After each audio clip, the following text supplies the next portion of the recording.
Which impact the economy. Ukraine रूस में झगड़ा होता है मगर भारत में भी उसका फर्क पड़ता है।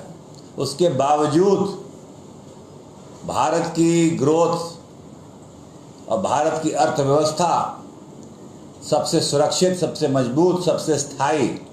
और जो ये 2025 का बजट है, इसके 5 लक्ष्य मेन: 1, गरीबी को मिटाना, रिमूविंग पॉवर्टी; 2, 100% क्वालिटी शिक्षा, education; 3, focus on skill development; 4, 70% महिला को आर्थिक गतिविधियों में, involving them in business opportunities and भागीदारी; 5, making India the food basket of the world, हमारे कृषि क्षेत्र में। तो मैं कुछ ही बिंदुओं पे फोकस करना चाहता हूँ, और वो सबसे इम्पोर्टेंट जो इस बजट में मैं कह सकता हूँ कि किसी की भी, हमारा विपक्ष भी इस बजट में कोई कमी नहीं निकाल पाया। इतना बैलेंस्ड बजट सभी वर्गों का ध्यान रखते हुए, और ख़ास तौर से जो सबसे बड़ी घोषणा हुई है वो 12 lakh income becomes tax free. This is such a big achievement of the Modi government that so many people who earn up to 1 lakh rupee a month will not have to pay any tax. जो 1 लाख रुपया महीना कमाएगा वो कोई tax नहीं देगा, और ये उनको तो बहुत बड़ी राहत और बड़ी रिलीफ मिला ही है। But with this saving the spending power increases, purchasing power increases, which gives the boost to the economy and the manufacturing sector. तो इसमें मैं आपको आंकड़े बताना चाहता हूँ कि 2014 में जो उससे पहले सरकार थी तो स्लैब था 2.5 लाख रुपए का, तब टैक्स हो जाता था। फिर उसको बढ़ा के 2019 में 5 लाख कर दिया था मोदी सरकार ने, 2023 में 7 लाख कर दिया था, और 2025 में 12 लाख। ये बहुत बड़ी उपलब्धि है। और जो सैलरीड क्लास है उनका इनकम तो 12.75 lakhs due to standard deduction of salaried class of 75,000, उनको उतने पे राहत मिलेगी। तो ये मैं समझता हूँ इट्स अ मील का पथ, आइकॉनिक स्टेप है ये, which will benefit around 7 crore taxpayers of the country directly and indirectly. और जो टैक्स स्लैब्स भी जो अनाउंस हुए हैं उसमें भी लोगों को राहत मिलेगी। जो 12 लाख से ऊपर कमाते हैं उनको भी रिलीफ दिया गया है सरकार द्वारा। दूसरा, इसमें जो मुख्य बिंदु हैं फॉर द अनाउंसमेंट, जो की अनाउंसमेंट, प्रधानमंत्री धन धान्य कृषि योजना एग्रीकल्चर सेक्टर की। The scheme will cover 100 districts with low productivity, moderate crop intensity and below average credit parameters. It will help around 1.7 crore farmers. हमारे किसान भाइयों को इस योजना से करीब 100 जनपद लिए जाएंगे देश के, जिसमें ये स्कीम लागू की जाएगी पहले फेज में। दूसरा, Kisan credit cards, very big scheme, and बहुत हमारे किसान भाई farmers take benefit. And even in Goa the farmers and the fisherman they can take benefit, dairy farmers can take benefit. The loan limit has been enhanced from 3 lakhs to 5 lakhs under the modified interest subvention scheme. This is another very beneficial scheme जो हमारे किसानों के लिए बहुत लाभदायक होगी। हमारा credit देने के लिए भी माइक्रो स्मॉल स्केल एंटरप्राइजेस के लिए from 5 crore to 10 crore, leading to additional credit of 1.5 lakh crore in the next 5 years। मैं सब पॉइंट्स नहीं पढ़ रहा हूँ। हमारे जो उन गिग वर्कर्स होते हैं, जो पार्ट टाइम वर्कर्स होते हैं, उनके लिए भी identity card and registration on the e Shram portal. उनके लिए health care under PM Jan Arogya Yojana. ये सब करीब 1 करोड़ हमारे जो पार्ट टाइम गिग वर्कर्स होते हैं उनके लिए है। और आपकी जो योजनाएं हैं in the tourism sector, which Goa is a flagship. ये टूरिज्म यहाँ का सबसे बड़ा उद्योग है और टूरिज्म के लिए 50 tourist destination sites in India will be developed in partnership with states through the challenge mode PPP. उसमें क्या होगा, स्किल डेवलपमेंट प्रोग्राम्स यूथ के लिए, जो हॉस्पिटैलिटी सेक्टर के लिए, हॉस्पिटैलिटी मैनेजमेंट के लिए बहुत ज़रूरी है। मुद्रा लोन्स फॉर होम स्टेज, यहाँ बहुत होम स्टेज भी हैं, होटल भी हैं, उनके लिए मुद्रा लोन दिए जाएंगे। परफॉर्मेंस लिंक्ड इंसेंटिव स्टेट्स को जो कुछ मानक पूरे करेंगे, जो इफेक्टिव टूरिस्ट डेस्टिनेशंस हैं, जहाँ मैनेजमेंट होगा, टूरिस्ट एमिनिटीज़ होंगी, क्लीनलीनेस होगा, मार्केटिंग एफर्ट्स होंगे, जो राज्य ये चीज़ों पे मानक पूरे करेंगे वो इनमें ये 50 टूरिस्ट डेस्टिनेशन में आएगा। उसमें गोवा तो नंबर 1 ही समझ लीजिए आप। ई वीज़ा फैसिलिटीज़ होंगी, जो आना चाहते हैं विदेशी पर्यटक हमारे, उनको स्ट्रीमलाइन किया जाएगा। क्रूज टूरिज्म को एक्सपेंशन किया जाएगा। आपका वीज़ा वेवर्स के मैं बता चुका हूँ। All beaches, heritage and eco tourism sites of Goa to be redeveloped and renovated in the PPP mode. Loan to develop eco tourism resorts and other facilities in stays including home stays. Improved connectivity to major airports and international hubs. ये सब इसमें आएगा। Tourism के अलावा आज ही वो parliament में हमारे कैबिनेट में न्यू इनकम टैक्स बिल को स्वीकृति दी है, जो पार्लियामेंट में इसको रखा जाएगा। उस new income tax bill will be clearer, will have 50% lesser text compared to the present law. It's very too much to read and complicated. And it will be simple to understand for the taxpayers, tax administration, leading to tax sanity and reduced litigation. बड़ा simplify करेंगे, user friendly हो जाएगा। तो वो अभी उसके बारे में ज़्यादा चर्चा नहीं कर सकते, मगर ये मोदी सरकार ने इसकी घोषणा बजट में की है, निर्मला जी ने। और आपके जो यहाँ पे मैं बताना चाहता हूँ, हमारे यूथ के लिए स्कूल्स में जो पढ़ते हैं बच्चे, जो इनोवेटिव माइंड्स हैं, रिसर्चर्स हैं, लैब्स नहीं होते, उनको सुविधा नहीं मिल पाती। 50,000 Atal tinkering labs will be set up by the government in the next 5 years। ये बहुत important. Centre of excellence for artificial intelligence, AI is the next big thing. प्रधानमंत्री जी अभी AI समिट के लिए फ्रांस भी गए। ये AI हम लोगों के जीवन बदल देगा। किसानों के लिए फोकस किया जाएगा एग्रीकल्चर सेक्टर में। How to improve productivity, how to improve income of the farmer, what are the benefits of which crop to put at which time, how the soil is, what pesticides are needed. ये सब technology का इस्तेमाल करते हुए irrigation methods, selling buyer-seller meets, export-oriented products, AI will be the next big thing। उसके लिए centre of excellence ने total outlay of 500 crore किया है। Apart from there already an AI programme, AI mission, जिस मंत्रालय से मैं आता हूँ, प्रधानमंत्री जी 10,000 करोड़ का है। तो ये हमारे युवा को आगे बढ़ाने के लिए, आर्टिफिशियल इंटेलिजेंस फॉर एजुकेशन के लिए जो एक सेंटर ऑफ एक्सीलेंस होगा, 500 करोड़ की लागत का आउटले है। 3 चीज़ों में AI फोकस करेगा। मुख्य रूप से बहुत चीज़ें हैं, मगर भारत में प्रधानमंत्री जी भी कहते हैं एजुकेशन के लिए, एग्रीकल्चर के लिए और हेल्थ के लिए। बाकी क्लाइमेट चेंज, तमाम और चीज़ें होंगी। आपके मीडिया में भी अब शुरू हो जाएंगे। AI will be getting into everybody's life. So उसके लिए सरकार तैयार है। कैंसर की बीमारी, उसके लिए सरकार ने खास कदम उठाए हैं। There will be, government will facilitate setting of daycare cancer centers in all district hospitals in the next 3 years. 200 centers in this 2025 and 26 for people who don't get good treatment with regard to people suffering from cancer. Very important. Medical seats, पहले MBBS बहुत बड़ा चीज़ होता था, लोगों को seat नहीं मिलता था। इन the next year 10,000 additional seats will be added in medical colleges and hospitals towards the goal of adding 75,000 seats in the next 5 years. ये भी बहुत बड़ी एक महत्वाकांक्षी योजना है.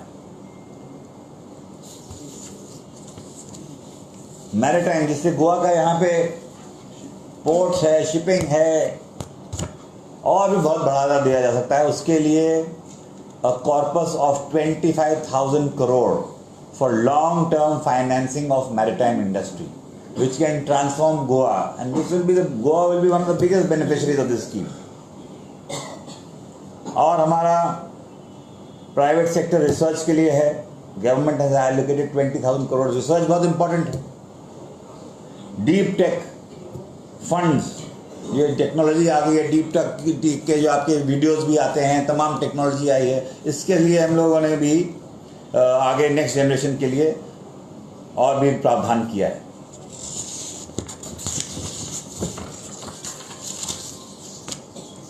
इंश्योरेंस सेक्टर में एफडीआई जो 74% था, अब 100% FDI is being allowed. This is again be a game changer in the insurance sector.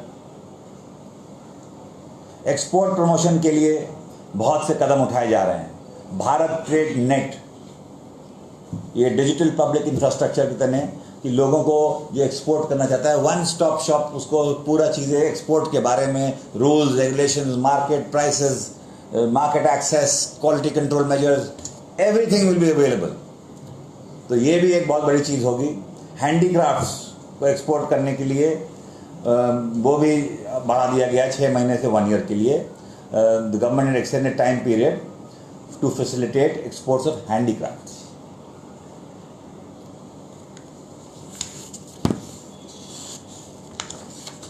बातें तो बहुत हैं, मगर मैं ये भी बताना चाहता हूँ कि हमारे specified drugs and medicine under the patient assistant program run by the pharmaceutical companies are fully exempt from basic custom duty, provided the medicines are supplied free of cost to patients. जो दवा मुफ्त में patients को दी जाएगी, उनको पे custom duty नहीं लगेगी. Government has propose to add 37 more medicines along with 13 new patient assistant programs. ये भी बहुत आम आदमी के लिए सुविधा का काम होगा. गोवा का जहाँ तक सवाल है, मैंने टूरिज्म इंडस्ट्री के बारे में बताया. इंडस्ट्री में यहाँ फार्मा, गोवा के फार्मा इंडस्ट्री, भारत को 12% of the countries farmer business है. Very big contribution to the pharma industry. तो इसके लिए जो PLI स्कीम्स हैं, production linked incentive schemes, there will also be expansion in R&D funding, research and development for bulk drugs. तो इसके लिए भी गोवा को बहुत सुविधा मिलेगी. फिशरीज में भी ₹6,000 crore for modernizing the fishing harbors and cold storage facilities, जिसमें गोवा का भी बहुत बड़ा मैं समझता हूँ हिस्सा होगा, जो ये फिशरीज के लिए किया है. मैरिटाइम फंड के बारे में मैं बता चुका हूँ. और इंफ्रास्ट्रक्चर के लिए भी जो यहाँ शिप बिल्डिंग इकोसिस्टम से स्ट्रेंथन करने के लिए under make in India scheme, development of inland waterways and eco friendly cargo transport systems, Udan scheme to be extended to benefit 4 crore more passengers and locations in the country. उसमें हमारा WM and Mopa airports भी आ सकते हैं. So this is also going to be very big. Sports and filmmaking, expansion of the Khelo India and Fit India, the 3,000 crores allocated for sports infrastructure in general, that will benefit the Goa's football and athletic training centres. ये भी बहुत बड़ी चीज़. Increase funding for Goa film makers, positioning Goa as a film making hub, उसके लिए भी बड़ा यहाँ पे प्रावधान दिया जा रहा है. जो हेल्थ और एजुकेशन की बात मैंने की थी, आयुष्मान भारत, गोवा के taxi drivers, gig workers, freelancers, इनको भी बड़ा इससे वो मिलेगा. तो मैं आज तो इतना ही कहना चाहता हूँ, मगर यही मैंने आपको बताना चाहता हूँ कि प्रधानमंत्री जी का जो मंत्र है परफॉर्म, रिफॉर्म एंड ट्रांसफॉर्म, उसके तहत सरकार कार्य कर रही है. ये डबल इंजन मोदी जी का देश में, सावंत जी का प्रदेश में, और यहाँ कोई भी कमी नहीं होगी। खास प्राथमिकता पर रखा जाता है गोवा। यहाँ पे बजट में जो हमारे मैंने बताया था agriculture, MSMEs, investment and exports, these are the major thrust areas. MSMEs is a big focus to generate jobs and level of income, give them the thrust. It is a very big initiative that is being taken, and more or less I have covered everything. If do you have any more queries you wish to ask, I am happy to answer. But more or less this is what the highlights of this budget are. I might have left out some things, but that's because of the paucity of time.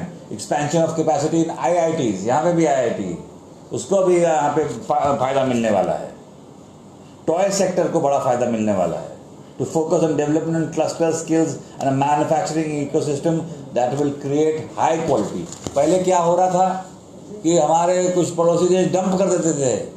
अब Bharat quality product ले खुद बनाएगा, आत्मनिर्भर होगा, reducing of import dependence, creating an export-oriented economy, ensuring manufacturing, generating jobs, best quality products for our citizens. तो इसी के साथ मैं 2 दिन से गोवा हूँ, आज दूसरा दिन है। बहुत लोगों से मेरा मिलना हुआ है और सब ने इस बजट की प्रशंसा की है और बहुत से लोगों ने धन्यवाद दिया है जो मैं दिल्ली वापस लेके जाऊंगा आदरणीय प्रधानमंत्री नरेंद्र मोदी जी के लिए, कि उनके इस क्रांतिकारी बजट, उनकी सोच, उनके कार्य, हमारा ट्रैक रिकॉर्ड सबके सामने है, देश के सामने, और इसी की वजह से जनता बार बार प्रधानमंत्री नरेंद्र मोदी जी को आशीर्वाद दे रही है। और आपने देखा 3rd टर्म हुआ इन द नेशनल, उसके बाद जो बहुत चुनौती थी, हरियाणा, महाराष्ट्र और दिल्ली में भी भारतीय जनता पार्टी की विजय हुई और ऐतिहासिक विजय हुई है। जनता ने साथ दिया है और हमारे पॉलिसीज और प्रोग्राम्स, ये भारत की जनता भी उसको देख रही है और विदेश भी देख के दुनिया की देखती है कि there is stability in the government, there is continuity in policies, and it's a forward looking government which is adapting to times, and we are ensuring that we are skilling is a very big thing that is in this budget, to ensure that the way the technology is going, our future generations are equipped and they are given that opportunity and access to technology so that they can become employable, earn money, generate their own businesses and use the technology. India is going to be the skill capital of the world. I can assure you. Thank you. I've got a question. Now for a common man, inflation is very important, control of inflation. So are there any built-in mechanisms in the budget for controlling inflation? ऐसा कोई प्रावधान है, direct और indirect? देखिए, अभी बिल्कुल inflation is a big challenge and is a concern and the government is on top of it, कि हम कुछ भी हो जाए आम आदमी पे कम से कम भार, यही मूल मंत्र है। और अभी निर्मला जी ने अभी पार्लियामेंट में उन्होंने जवाब भी दिया है कि the Modi government actively monitors key indicators to ensure the availability of affordable food supplies. आप समझे, food inflation influenced by adverse weather conditions, supply chain disruptions has been effectively addressed and continues to be managed. Additionally, she highlighted that the reservoir water levels are being closely tracked and they have been shown improvement, efficient supply of water for irrigation and rabi crop production. As of January 23, the reservoir levels stood at 66.1% of the current life storage capacity. ये भी leads to inflation when you have shortage of water. She's also referred to the Monetary Policy Committee meeting on 7th February 25, which projected the CPI inflation for 2025-26 at 4.2%. So I can assure you that food inflation has been brought down to 5.3%. She emphasized that food inflation witnessed during the UPA regime is now a thing of the past. Highlighting historical trends, she noted that under the NDA government from 1999 to 2004, food inflation was maintained at 2.2%. Then it rose under the UPA to 6.5 and UPA 2 to 11%. In contrast, from 2014 to 24, under the NDA government, the food inflation has been brought down to 5.3, reflecting the strong emphasis on supply chain enhancements and agricultural reforms. Fuel inflation की बात है, it stood at 8.9% during the UPA regime. In contrast, in the NDA government, it has declined to 4.4%, reflecting a more effective management of global price volatility. This is a big thing. LPG coverage, चलिए वो तो बात की. So this is regarding inflation. So, you said Indian government is concerned about climate change, right? So, what are the steps you are taking? Indian government is taking to tackle this, and what do you expect from common man? How the Indian government is made? You know, the Prime Minister, when he had come initially, you remember, he had banned plastic, single-use plastic. That itself is a very big step, and that, see, government can only make policies. How I would request through you that if people have to come forward, Prime Minister can say, I want Swachh Bharat, but people have to contribute to that, making that initiative successful. So, and we are complying to all the norms internationally set. As you can see, where our automobiles from Bharat stage 1 to Bharat stage 4 or 5, they've gone ahead. Huge investment goes into these refineries. It's nothing that you know, the government gets any sort of what can I say, credit for it, but so much money goes in upgrading our refineries so that our fuel quality becomes better. That is the initiatives that have been taken. When we go in for our FTAs, however, you know, India is not one of those countries who has contributed to that much of pollution or that much of impact on the climate. It has been the developed countries. But we are doing our duty and ensuring that from now on, the focus of our government and our initiatives are that we have carbon neutral initiatives, and that is what the way forward is. There's heavy focus on plantations, and there's strict controls over a lot of initiatives with regard to industry, where the NGT and all step in and ensure that norms are not violated. Since you have Goa reached 12% as far as farmer industries are concerned. Yeah, yes. So do you feel that Goa has more scope? Of course. Get major industries involved? Let me tell you, as far as the pharma sector goes, India is very well placed. And Goa, of course, does contribute a sizable amount, as I had said. And our PLI schemes are very successful in the pharma sector and electronic sector. Two sectors I can tell you, where under the PLI schemes, through that incentive of the central government, and I'm sure the state government is also doing its bit, we want the best to come here. We want them to invest within India, spend in India, manufacture in India, help the economy, kickstart the economy, and also give quality products. Instead of the farmer made to increase the import duty on supari and avocado and cashew nuts. Instead they made, Yeah, so I've got that request from the association, which I will. There have been some steps taken. But if anything further is required to protect the interests of the Indian farmer, the government will leave no stone unturned, I can assure you that. Thank you.